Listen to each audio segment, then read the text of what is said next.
Hello everyone, welcome in DICL।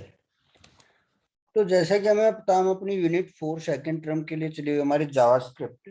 तो इसका हमने फर्स्ट क्लास में जावास्क्रिप्ट के बारे में जाना था, तो हम जावास्क्रिप्ट को यूज करते हैं, उसके स्टैंडर्डाइजेशन क्या है, ठीक है। लेकिन आज की वीडियो में हम करने जा रहे हैं कि इसके फीचर्स के बारे में बात करेंगे, कौन से एप्लीकेशन हम इसका यूज करके क्रिएट कर सकते हैं और कैसे हम इसको अपने पेज में यूज करेंगे, इसके रूल्स कन्वेंशंस क्या हैं या इसके बारे में इंपॉर्टेंट पॉइंट्स क्या हैं, उनके बारे में बात करें। तो अगर आप हमारे चैनल पे पहली बार आए हैं या आपने अभी तक चैनल को सब्सक्राइब नहीं किया है तो चैनल को सब्सक्राइब कर लें, ठीक है, ताकि जब भी हमने वीडियो अपलोड करें तो आपको नोटिफिकेशन मिल सके, ठीक है। तो आज की वीडियो में जो हम कवर करने जा रहे हैं उसको स्टार्ट कर रहे हैं। Applications which are created using JavaScript. हम उन एप्लीकेशंस की बात करेंगे जो जावास्क्रिप्ट के यूज करते हुए क्रिएट की जाती हैं। तो फर्स्ट है मल्टीमीडिया एप्लीकेशन। अगर हमें कोई भी मल्टीमीडिया एप्लीकेशन यूज करनी है तो उसके लिए हम जावास्क्रिप्ट का यूज कर सकते हैं, ठीक है। मल्टीमीडिया में क्या देता है, मल्टीमीडिया के बारे में हमने पढ़ा था अभी फर्स्ट टर्म में। हमारा जो सेकंड चैप्टर आया था उसमें मल्टीमीडिया से रिलेटेड ही था, ठीक है। तो मल्टीमीडिया क्या होता है इसके बारे में तो आपको नॉलेज है ही। तो मल्टीमीडिया एप्लीकेशन जो हम क्रिएट करेंगे उसके वो जावास्क्रिप्ट का यूज करते हुए क्रिएट कर सकते हैं। We can add multimedia elements in our applications using JavaScript. तो ये थोड़ी स्पेलिंग मिस्टेक है यहाँ पे, in our applications using JavaScript. तो हम क्या कर सकते हैं, मल्टीमीडिया एलिमेंट है वो हम जावास्क्रिप्ट का यूज करते हुए अपनी एप्लीकेशन में ऐड कर सकते हैं। We can hide, show, resize image, change in the application using JavaScript. हम क्या कर सकते हैं, हमने मान लो कोई इमेज को हाइड करना है या शो करना है या इमेज को रिसाइज करना है, ठीक है, या कोई चेंज करना है इमेजेस में, तो वो हम जावास्क्रिप्ट का यूज करते हो अपने एप्लीकेशन में चेंजेस कर सकते हैं। सेकंड है डायनामिक पेज, ठीक है। तो डायनामिक पेज में हमारा कहते हैं using JavaScript we can create the dynamic web page which are based upon the client choice and produce customised pages. क्या होता है कि कोई क्लाइंट आता है, वो बोलता है कि मुझे ऐसा पेज चाहिए जो टाइम टू टाइम हमारा चेंज होता रहे, ठीक है। जैसे हम एनिमेशंस का बोल दें या कोई हमारा पेज बना हुआ है जिसके ऊपर टाइम चल रहा है, तो टाइम तो क्या रहेगा हमारा, चेंज होता रहेगा। तो वो डायनेमिक वेब पेज होते हैं जो क्लाइंट की जो चॉइस होती है, क्लाइंट जिसमें इंटरेस्टेड होता है उसमें वही कस्टमाइजेशन हम अप्लाई करते हैं और पेज को प्रोड्यूस करते हैं। क्वेश्चन नंबर 3 है user interaction. User interaction we can put validation on the form using JavaScript. हम क्या कर सकते हैं, जावास्क्रिप्ट का यूज करते हैं अपने फॉर्म पे वैलिडेशन पुट कर सकते हैं। जैसे हम कोई भी फॉर्म अप्लाई करते हैं या जो आजकल जो गूगल फॉर्म चले हैं उन पे आप अपने यूटीज देते हो, तो क्या होता है वहां पे अपना नाम, रोल नंबर, स्कूल का नाम ये डालना कंपलसरी होता है, तो हम उन फील्ड को मैंडेटरी कर देते हैं, ठीक है। अगर हम उनको फिल नहीं करते हैं और सबमिट करते हैं फॉर्म को तो फॉर्म सबमिट नहीं हो सकता, क्योंकि हम उसको क्या नहीं कर सकते, खाली नहीं छोड़ सकते, उस फील्ड में फिल करना मैंडेटरी होता है। तो इस प्रकार की वैलिडेशंस अगर हमें वेब पेज पे लगानी है तो हम जावास्क्रिप्ट का यूज करते हैं और ऑटोमेटिकली चेक होती हैं जब फॉर्म सबमिट होता है उससे पहले। जैसे हम सबमिट पे क्लिक करेंगे तो पहले फॉर्म सबमिट नहीं होगा, पहले आपकी डिटेल्स चेक होंगी, वैलिडेशंस आपकी प्रॉपर वर्क कर रही है या नहीं कर रही है, ठीक है। आपने वैलिडेशंस को जो रूल है उसको फॉलो किया या नहीं किया है, तो उस टाइप से हम क्या कर सकते हैं। 11th क्लास में आपने फॉर्म टॉपिक पढ़ा होगा, वहां पे वैलिडेशंस यूज होती थी, ईमेल्स की, नेम की, नंबर की। तो उसी प्रकार से क्वेश्चन नंबर 4 है जावास्क्रिप्ट ऑब्जेक्ट्स। तो JavaScript there are similar to dictionaries, objects are collection of name value pair. देखिए यहाँ पे हमारा एक क्वेश्चन बहुत बढ़िया बन रहा है कि objects are collection of name value pair. Object जो हमारे तो कलेक्शन होते हैं नेम वैल्यू पेयर का, ठीक है। क्वेश्चन एक दो बार आया भी है पहले एग्जाम में, शॉर्ट क्वेश्चंस में 1 नंबर के जो क्वेश्चंस आते हैं उनमें आया हुआ है। तो नेम वैल्यू पेयर होता है हमारा। These are similar to dictionary, ये डिक्शनरी के सिमिलर होता है। We can apply get and set properties on the object. हम क्या कर सकते हैं, उसके ऊपर गेट और सेट प्रॉपर्टी होती है हमारे ऑब्जेक्ट को अप्लाई कर सकते हैं। वी कैन यूज डॉट और brackets, these are used when we are using dictionary. हम डॉट और ये जो हमारे ब्रैकेट्स हैं इनका यूज करते हैं जब डिक्शनरी का यूज करते हैं, तो ये सिंपली हमारे जावास्क्रिप्ट ऑब्जेक्ट भी क्या करता है, वर्क करता है, ठीक है। नेक्स्ट क्वेश्चन हमारा फीचर्स ऑफ जावास्क्रिप्ट। तो फीचर्स ऑफ जावास्क्रिप्ट पे हम पढ़े पहले ब्राउजर सपोर्ट, ठीक है, या ब्राउजर कंपेटेबिलिटी। इसमें क्या होता है, it is supported by all browser, जो हमारे जावास्क्रिप्ट वो सभी ब्राउजर के द्वारा क्या की जाती है, सपोर्ट की जाती है। If you want to add some add flash content, अगर हम अपने ब्राउजर में कुछ फ्लैश कंटेंट को क्या करना चाह रहे हैं, ऐड करना चाह रहे हैं, तो हमें उसके लिए क्या होता है, उसके प्लगइन्स ब्राउजर के अंदर डालने जरूरी होते हैं। ठीक है, तो अगर आप जेएस का यूज कर रहे हो तो ऐसे में प्लगइन्स डालने की कोई जरूरत नहीं पड़ती है, डायरेक्टली क्या हो जाती है, हमारी इंप्लीमेंट हो जाती है वहां पे। ठीक है, use on client side and server side, इसको जावास्क्रिप्ट जो हम में क्लाइंट साइड और सर्वर साइड दोनों पे यूज कर सकते हैं हम। ठीक है, using JavaScript you can change the structure of the web page, JavaScript का यूज करते हुए पेज का स्ट्रक्चर को चेंज कर सकते हैं। Using JavaScript JS different types of effect apply on web page, JavaScript का यूज करते हुए हम अलग अलग टाइप के इफेक्ट भी अपने वेब पेज पे अप्लाई कर सकते हैं। It access the DOM of browser, ये ब्राउजर का जो डॉक्यूमेंट ऑब्जेक्ट मॉडल है उसको एक्सेस करता है। ठीक है, फंक्शनल प्रोग्रामिंग, अब थर्ड जो हमारा फीचर्स है वो है फंक्शनल प्रोग्रामिंग। फंक्शनल प्रोग्रामिंग में we can use functions in JS, हम जावास्क्रिप्ट के अंदर क्या करते हैं, अपने फंक्शंस यूज करते हैं। ये function can be defined another function and also return the value to a function, एक जो हमारा फंक्शन है उसके अंदर दूसरा फंक्शन हम क्या कर सकते हैं, डिफाइन कर सकते हैं, और एक फंक्शन की जो वैल्यू वो किसी दूसरे फंक्शन में भी अब रिटर्न कर सकते हैं।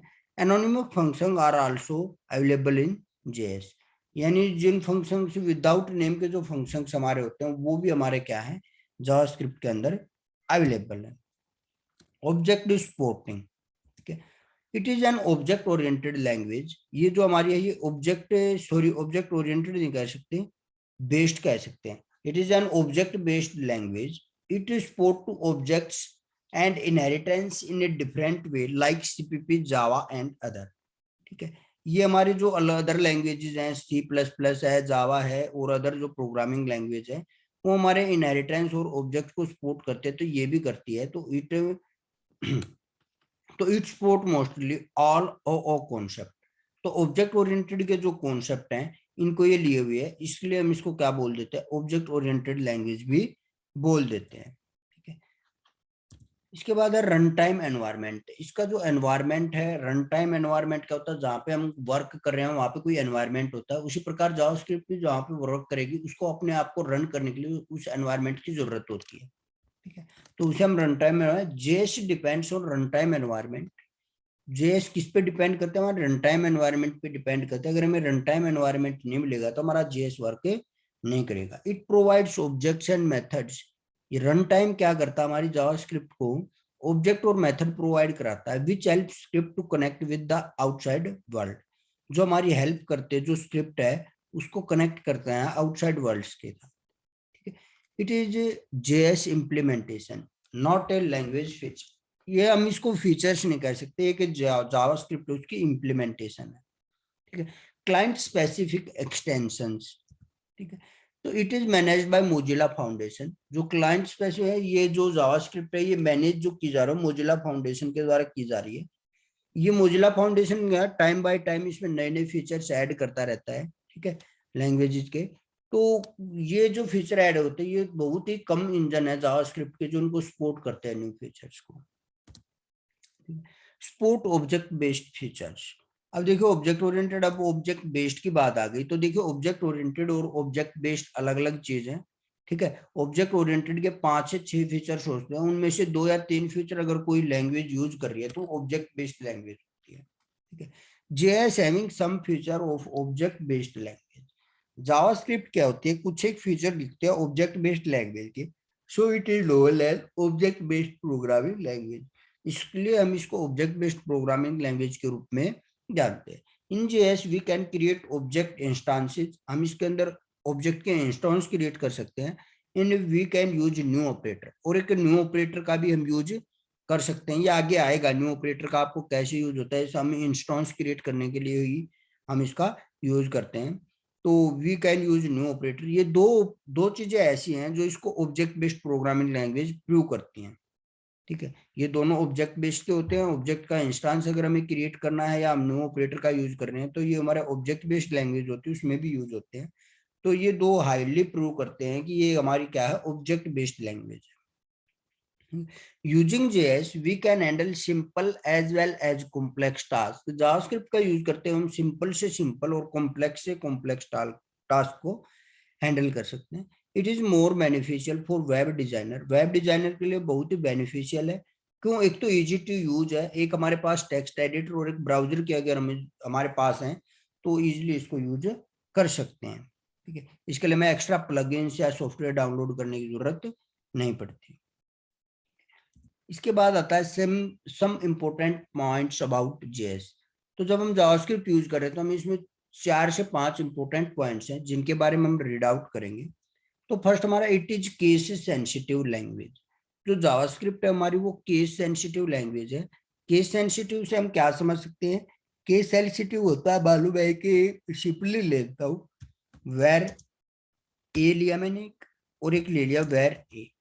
तो ये हमारे दो वेरिएबल, एक स्मॉल ए और एक कैपिटल ए, इन दोनों के अलग अलग रीड करेगा। वेर हमने स्मॉल में लिखा है, अगर मैं वेर को लिख दूं कैपिटल लेटर्स में तो ये हमारा रॉन्ग होगा, ये हमारा रॉन्ग होगा। क्यों? क्योंकि जावास्क्रिप्ट है वो क्या है? केस सेंसिटिव लैंग्वेज है हमारी। जावास्क्रिप्ट जो है वो हमारी क्या है? केस सेंसिटिव लैंग्वेज है। तो ये वेर जो हम करेंगे ये हमारा रॉन्ग होगा। ठीक है, तो इसके बाद जब हम आगे बात करने जा रहे हैं तो हमारा सेकंड फीचर की बात आती है। सेकंड फीचर है it ignore tabs and white spaces. अगर हम जब प्रोग्राम लिख रहे हैं उसके अंदर क्या कर दे? टैब स्पेस या व्हाइट स्पेस देते। ठीक है, जैसे मैं लिख रहा हूं यहाँ पे वेर ए।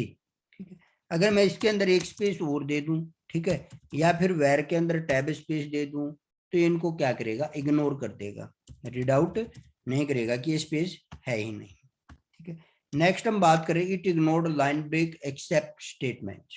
क्या करता है? अगर हम लाइन ब्रेक यूज करते हैं तो ये उनको भी क्या करता है? इग्नोर कर देता है, एक स्टेटमेंट को छोड़ के। अगर स्टेटमेंट के अंदर हम यूज करते तो उनको इग्नोर नहीं करेगा, लेकिन हम और कहीं प्रोग्राम लिखते वक्त कोई लाइन ब्लैंक छोड़ देते हैं, ठीक है, तो क्या करेगा? उनको रीड आउट नहीं करेगा, इग्नोर कर देगा। Every statement of JS ended with semicolon. तो जेएस के अंदर कितने भी स्टेटमेंट हैं वो किसके साथ एंड होंगी? सेमीकोलन। अगर आप कोई भी कोड लिख रहे हो उसमें आपने सेमीकोलन लगा लिया तो वो सोचेगा लाइन का एंड हो गया और दूसरी लाइन स्टार्ट हो गई है यहाँ से। तो उसी हिसाब से वो प्रोग्राम के फ्लो को रीड करेगा, प्रोग्राम को रीड करेगा। Use of script tag. Script tag के यूज क्या है? ठीक है, तो JS code is used with HTML. ठीक है, तो HTML के साथ हम JS कोड को यूज करते हैं क्योंकि जो हमारा JS का कोड हुआ एम्बेड होता है हमारा HTML के साथ। Script alerts the browser that JS code is used here. जब हम स्क्रिप्ट टैग को यूज करते हैं तो ये ब्राउजर को अलर्ट करता है कि हम यहाँ पे जावास्क्रिप्ट का कोड यूज कर रहे हैं। ठीक है, तो सिंटैक्स की अगर बात करें यूज कैसे होगा, ठीक है, तो script type is equal to text JavaScript. यहाँ पे हम अपना स्क्रिप्ट का कोड लिखेंगे और स्क्रिप्ट को क्लोज कर देंगे। तो नोट में क्या डाला है ना, generally script tag is used in the head section of the HTML page if you are using internal JavaScript. देखिए हमारे जावास्क्रिप्ट टू टाइप्स की होती है, इंटरनल जावास्क्रिप्ट और एक्सटर्नल जावास्क्रिप्ट। अब हम जो यूज कर रहे हैं, अगर हम स्क्रिप्ट टैग यूज कर रहे हैं तो ये मेनली हेड सेक्शन के अंदर यूज होता है जनरली। ठीक है, और जब हम इंटरनल जावास्क्रिप्ट का यूज कर रहे हैं तो एक्सटर्नल जावास्क्रिप्ट जो होती है उसमें हम क्या करते हैं, उसमें हमारा उसमें भी स्क्रिप्ट टैग तो यूज होगा ही, क्योंकि जो हम जेएस फाइल बनाते हैं वो अलग होती है, हमारी एचटीएमएल फाइल अलग होती है, और उस जेएस फाइल को हमें क्या करना पड़ता है? एचटीएमएल फाइल के साथ लिंक करना पड़ता है। ठीक है, तो उसके लिए हम अलग से स्क्रिप्ट टैग में हम एक लाइन का कोड लिखते हैं, उससे हमारी क्या हो जाती है? जावास्क्रिप्ट फाइल हमारे एचटीएमएल कोड के साथ लिंक हो जाती है। ठीक है, तो लेकिन जनरली हम स्क्रिप्ट टैग कहाँ पे यूज करेंगे? हेड सेक्शन के अंदर यूज करेंगे। तो आज की वीडियो में इतना ही था। नेक्स्ट वीडियो में जो हम लेके आएंगे वो लेके आएंगे हमारा इसका प्रैक्टिकल से रिलेटेड क्वेश्चन जो हमारे हैं उन पे हम बात करेंगे। पहले हम थोड़ा बताएंगे वेरिएबल्स के बारे में, वेरिएबल्स क्या होते हैं, उनके हमारे रूल्स होते हैं कुछ, उनके बारे में बात करेंगे, तो इससे इजिली आपको कवर हो जाएगा। ठीक है, और फिर हम उसके रिलेटेड, वेरिएबल से रिलेटेड ही क्वेश्चंस भी करेंगे, डाटा टाइप्स के बारे में बात करेंगे। तो आज की क्लास में इतना ही है। अगर अभी आपको वीडियो पसंद आई तो इसको लाइक, शेयर और चैनल को सब्सक्राइब करना ना भूलें। और इसमें हम 9th 10th और 11th के से रिलेटेड वीडियोस भी अपलोड करते रहते हैं हमारे चैनल पे। ठीक है, अगर आपका कोई छोटा भाई बहन या दोस्त इन क्लासेस में पढ़ रहा है तो आप इनको उसके साथ भी शेयर कर सकते हैं। ठीक है, और तो आज की वीडियो में इतना ही है। ठीक है, नेक्स्ट वीडियो जल्दी लेकर आएंगे। Thank you.